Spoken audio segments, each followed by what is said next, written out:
உதயநிதிக்கு துணை முதல்வர் பதவியா? முதல்வர் ஸ்டாலின் பதில். உதயநிதிக்கு துணை முதல்வர் பதவியா என்கிற கேள்விக்கு முதல்வர் ஸ்டாலின் பதில் அளித்துள்ளார்.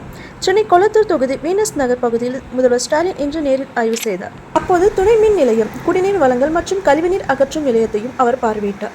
தொடர்ந்து ஜிகேஎம் காலனியில் தொடக்கப்பள்ளி மற்றும் 10 உயர கோபுர மின் விளக்குகளையும் முதல்வர் ஸ்டாலின் தொடங்கி வைக்க உள்ளனர். இதற்கிடையே அவர் செய்தியாளர்களுக்கு அளித்த பேட்டியில், எப்படிப்பட்ட மழை வந்தாலும் சந்திக்க அரசு தயாராக உள்ளது. மழை பொழிவு எந்த அளவு இருந்தாலும் தமிழக அரசு அதை எதிர்கொள்ளும். பருவமழைக்கு அனைத்து முன்னெச்சரிக்கை நடவடிக்கைகளையும் தமிழக அரசு எடுத்துள்ளது. உதயநிதி துணை முதல்வராவது குறித்து கோரிக்கை வலுத்திருக்கிறது, ஆனால் வலுக்கவில்லை.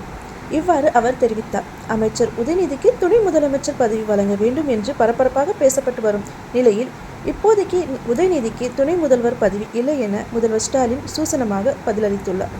பருவமழை ஏற்பாடுகள் எப்படி இருக்கு சார்? பரவலா மழை பெஞ்சிட்டு இருக்கு சந்தையில.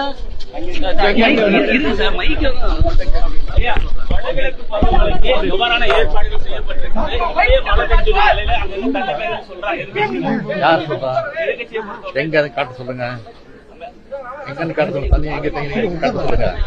அதாவது எங்கேயும் கிடையாது, எல்லாம் முன்னெச்சரிக்கை எடுத்திருக்கிறோம்.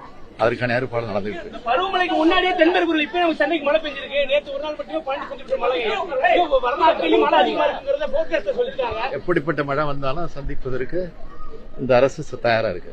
சார், அமைச்சர் உதயநிதி ஸ்டாலின் அமைச்சர் உதயநிதி ஸ்டாலின் துணை முதலமைச்சர் ஆகணும்னு பல்வேறு கோரிக்கைகள் வலுத்திருக்கு. முதலமைச்சர் பரிசீலிப்பாரா? வலுத்திருக்கு தவிர பழுத்து இல்லை. அமைச்சரவை மாற்றத்துக்கு வாய்ப்பு இருக்கா?